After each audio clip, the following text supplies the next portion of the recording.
আগামীকালের দৈনিক রাশিফল নিয়ে বিস্তারিত আলোচনা করব ১২টি রাশির ভালো এবং মন্দ নিয়ে। এটা অতি পরিচিত প্রোগ্রাম। প্রত্যেকটা দিন আমি দৈনিক রাশিফল নিয়ে আলোচনা করি আপনাদের বোঝার স্বার্থে।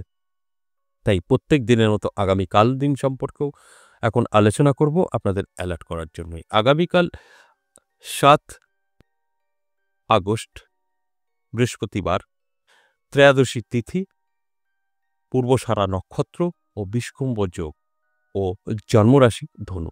এবার আমি ১২টি রাশিকে নিয়ে বিস্তারিত আলোচনা করব। কোন কোন দিক থেকে সতর্ক থাকতে হবে, কোন কোন দিক থেকে আপনাদের অ্যালার্ট থাকতে হবে, সবটাই কিন্তু বলবো এবং বোঝানোর চেষ্টা করব।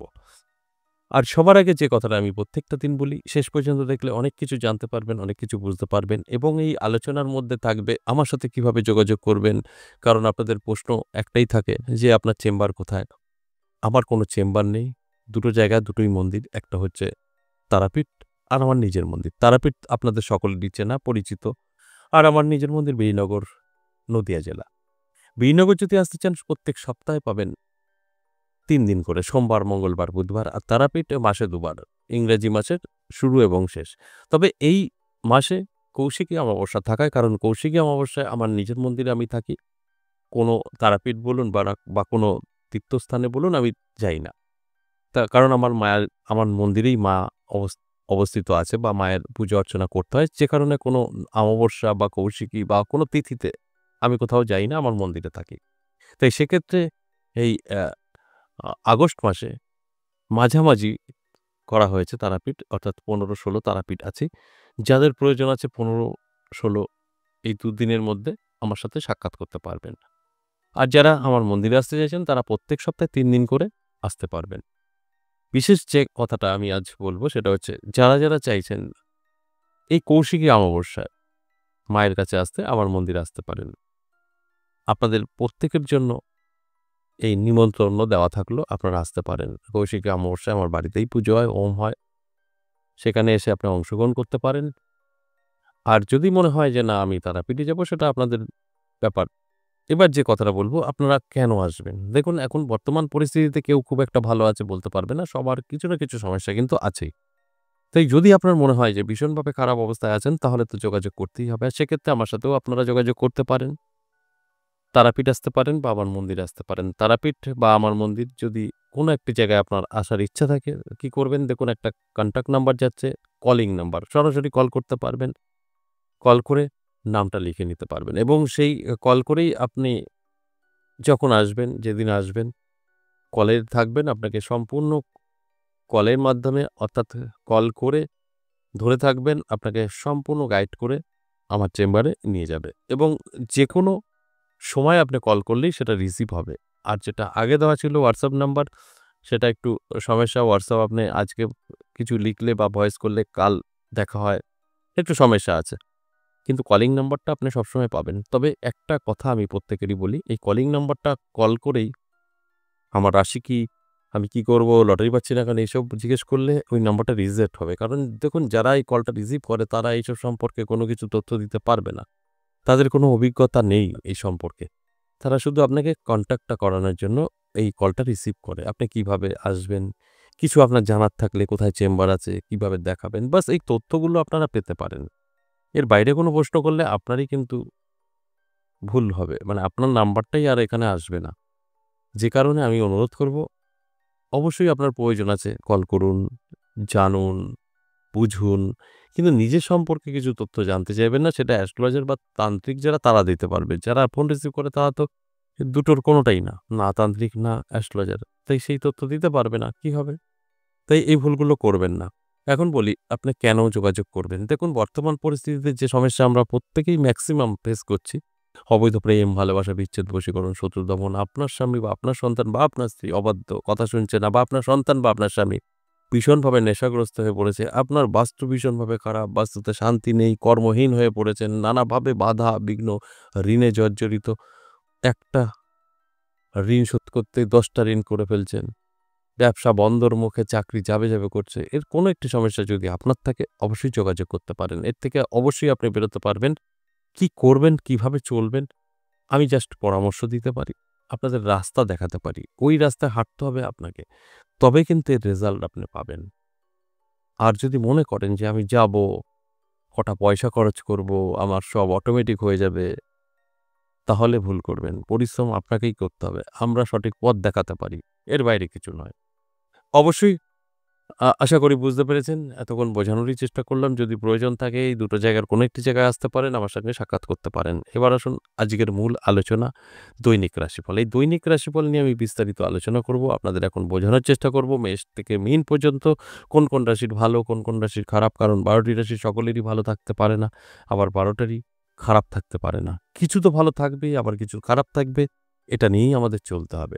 তাই সেটাই আমি এখন বোঝানোর চেষ্টা করব রাশি ধরে।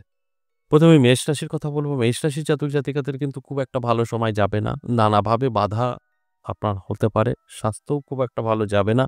সর্বকাজে যেরকম বাধা তার সাথে সাংসারিক প্রবলেমও কিন্তু দেখা দিতে পারে। অ্যালার্ট থাকুন, এগুলো আটকাতে পারবেন। আমরা যদি জানতে পারি আমাদের খারাপ সময় সেটাকে আমরা ভালো করতে পারি, সেটা সম্ভব। এরপর বৃষরাশি। বৃষরাশির জাতক-জাতিকাদের খুব ভালো সময় থাকবে। নানা দিক থেকে সুযোগ আসবে। আর্থিক উন্নতি হবে চোখে পড়ার মতো। তাই আমি বলব অ্যালার্ট থাকুন, চোখ কান খোলা রাখুন। আমার কথাগুলো দেখবেন আপনি মিলিয়ে নিতে পারবেন। আর যদি অ্যালার্ট না থাকেন তাহলে কিন্তু এই সময় তো ভালো আছে, চলেও যাবে, আপনি বুঝতে পারবেন না। তাই জানানোর কাজটা আমি করি যে সময়টা আপনার ভালো। তারপর আপনার দায়িত্ব। এরপর মিথুন রাশি। মিথুন রাশির জাতক-জাতিকাদের দারুণ সময় থাকছে। নানা দিক থেকে কিন্তু সুযোগ আসবে। আটকে থাকা কাজ ক্লিয়ার হবে। ইনকাম বৃদ্ধি পাবে, ব্যবসা ভালো চলবে। স্বাস্থ্য ভালো থাকবে। বুঝতেই পারছেন সবকিছুই কিন্তু ভালো থাকছে। এর জন্য কি করতে হবে? আপনাকে অ্যালার্ট থাকতে হবে, চোখ কান খোলা রাখতে হবে, পরিশ্রম চেষ্টা করতে হবে। তবেই কিন্তু আমার এই কথাগুলো আপনারা মিলিয়ে নিতে পারবেন। আর যদি মনে হয় যে না উনি প্রোগ্রামটা করছেন, আমরা দেখলাম, যেরকম খুশি চলুক, সেইটা কিন্তু আপনার জন্য অনেকটাই খারাপ হবে। কর্কট রাশির ক্ষেত্রে বলব, সাবধানে থাকুন। উটকো ঝামেলা, অশান্তি এবং ব্যবসায় অবনতি হতে পারে। তাই অ্যালার্ট থাকলে এটা আপনি আটকাতে পারবেন, আর অ্যালার্ট করার জন্যই আমার এই আলোচনা। এরপর সিংহ রাশি। সিংহ রাশি কিন্তু মিশ্র ফল পাবে, শুভ, অশুভ দুটোই থাকছে। আপনি যদি আপনার মতো চলতে পারেন, সমস্ত কিছুতে সাকসেস পাবেন। আর যদি আপনার মতো করে না চলে কোনো না কোনোভাবে আপনি একটু ভুল পথে চলে যান, তাহলে কিন্তু অনেকটাই পিছিয়ে পড়তে হবে। অর্থাৎ এই যেকোনো কাজ করার আগে ১০ বার ভাবতে হবে, সঠিক পথে এগোতে হবে, তাহলেই কিন্তু আপনি সাকসেস পাবেন। তাছাড়া কিন্তু সাকসেসটা আসবে না। আপনার সময় ভালো বলা যেতেই পারে। আবার ভুল করলেই কিন্তু নেগেটিভ ফল পাবেন। এরপর কন্যা রাশি। কন্যা রাশির জাতক-জাতিকাদের কিন্তু অনেক সতর্ক থাকতে হবে। বিজনেসে লসের সম্ভাবনা, সম্পর্ক নষ্ট হওয়ার সম্ভাবনা। এই দুটো দিক মাথায় রেখে চলুন, আটকাতে পারবেন। আমরা যদি জানি, আমরা আটকাতে পারি। এই কথাটা আমি প্রত্যেকটা আলোচনায় বলি। তার কারণ একটাই, আমরা চেষ্টা করলে সবকিছু সম্ভব করতে পারি। তাই অ্যালার্ট থাকুন, চোখ কান খোলা রাখুন। দেখবেন আমার কথাগুলো আপনারা সবটাই মিলিয়ে নিতে পারবেন। এরপর তুলা রাশি। তুলা রাশির জাতক-জাতিকাদের যথেষ্ট ভালো সময় থাকবে। নানা দিক থেকে সুযোগ আসবে। নানাভাবে আপনি উন্নতি করতে পারবেন জীবনকে। তাই এটা সবটাই পজিটিভ। আর পজিটিভ দিকগুলো পজিটিভ ভাবেই কিন্তু ব্যবহার করতে হয়। তারপরেই কিন্তু আমরা বেনিফিটটা পেয়ে থাকি। তাই অ্যালার্ট থাকুন, চোখ কান খোলা রাখুন। আমি যে কথাগুলো বলছি সবটাই কিন্তু আপনি মিলিয়ে নিতে পারবেন। এরপর বৃশ্চিক রাশি। বৃশ্চিক রাশির জাতক-জাতিকাদের কিন্তু সম্পর্ক হানি হতে পারে, অর্থ নষ্ট হতে পারে। সেটা যেকোনোভাবেই হোক না কেন। এর জন্য অ্যালার্ট থাকুন, চোখ কান খোলা রাখুন। দেখবেন আমার কথাগুলো মিলিয়ে নিতে পারবেন। আর সেইভাবে যদি আপনি চলতে পারেন, সেখানে তো অবশ্যই আপনার বেনিফিট থাকবেই থাকবে। এতে কোনো সন্দেহ নেই। আর আমার কাজ আপনাদেরকে অ্যালার্ট করা। এরপর চলে আসুন ধনুরাশি। ধনুরাশির জাতক-জাতিকাদেরও কিন্তু মিশ্র ফল থাকবে। ভালো থাকছে, সবকিছু ঠিকঠাক থাকবে। তবে হঠাৎ করেই কিন্তু আপনি আর্থিক সংকটে পড়ে যাবেন এই দিন। অর্থাৎ আগামীকাল দেখবেন আপনি একটা টাকার অ্যামাউন্ট খুব প্রয়োজন, কিন্তু সেটা আপনি জোগাড় করতে পারছেন না। অর্থাৎ প্রবলেমে পড়ে যাবেন। আর্থিক দিক থেকে পিছিয়ে পড়ার সম্ভাবনা থাকছে। তবে একটু যদি চেষ্টা করেন তাহলে এটা আটকানো সম্ভব। তাই অ্যালার্ট থাকুন, চোখ কান খোলা রাখুন, চেষ্টা এবং পরিশ্রম করুন। দেখবেন আমি যে কথাটা বলছি সেটা আপনি আটকাতে পারবেন। এরপর চলে আসব মকর রাশি। মকর রাশির জাতক-জাতিকাদেরও কিন্তু আমি বলব একটু সাবধানে থাকুন। মকর রাশির জাতক-জাতিকাদের অনেক কিছু থেকে কিন্তু আপনি বঞ্চিত হতে পারেন। ধরুন আপনার কিছু সম্পত্তি অংশীদার হিসেবে পাওয়ার কথা সেটা বঞ্চিত হয়ে যেতে পারে, বা আপনার কোনো একটা শুভ খবর আগামীকাল পাওয়ার কথা সেটাও নাও পেতে পারেন। আর্থিক দিক থেকে শক্তিশালী হবেন। আপনি জানেন মানে কোনো একটি টাকা আপনার কাছে আসবে, সেটা আপনারই গচ্ছিত। সেটাও কিন্তু টালবাহানা চলতে পারে। অর্থাৎ আপনাকে পিছিয়ে দেওয়ার চেষ্টা এবং সম্ভাবনা থাকছে গ্রহের দিক থেকে। তাই অ্যালার্ট থাকুন, চোখ কান খোলা রাখুন। এরপর কুম্ভ রাশি, কুম্ভ রাশির জাতক জাতিকাদের যথেষ্ট ভালো থাকবে। শুধু একটা দিক আপনার মাথায় রাখতে হবে, যারা কুম্ভ রাশির জাতক জাতিকারা আছেন, আমি বলব নিজের প্রতি একটু ধ্যান দিন, শরীরের যত্ন নিন, রিচ খাবার থেকে দূরে থাকুন। তাহলে কিন্তু আপনি ভীষণভাবে হ্যাপি বা ভীষণভাবে শুভ ফল পেতে পারেন। তাই আমার এই আলোচনা আপনাদেরকে অ্যালার্ট করা। অবশ্যই আলোচনা শুনে একটু অ্যালার্ট হওয়ার চেষ্টা করুন, দেখবেন সব দিক থেকে জীবনে সাকসেস পাবেন।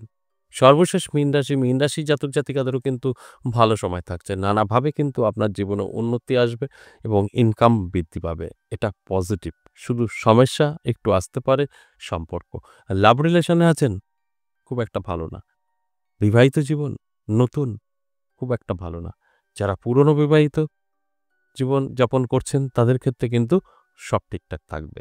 এই যে আলোচনা করলাম মেষ থেকে মীন ১২টি রাশি, এটা অ্যাভারেজ এবং সর্বজনীন, সেক্ষেত্রে প্রত্যেকের ধরে ধরে বলা সম্ভব না, তাই এটা অ্যাভারেজ হিসাবেই আলোচনা। আর এই আলোচনা থেকে যদি আপনারা সঠিকভাবে বুঝে শুনে নিজের জীবনে অ্যাপ্লাই করতে পারেন, 100% ভাগ্য বদলাবে। আজ এ পর্যন্তই, আবার আসবো নেক্সট ভিডিও নিয়ে। ততক্ষণ ভালো থাকুন। নমস্কার।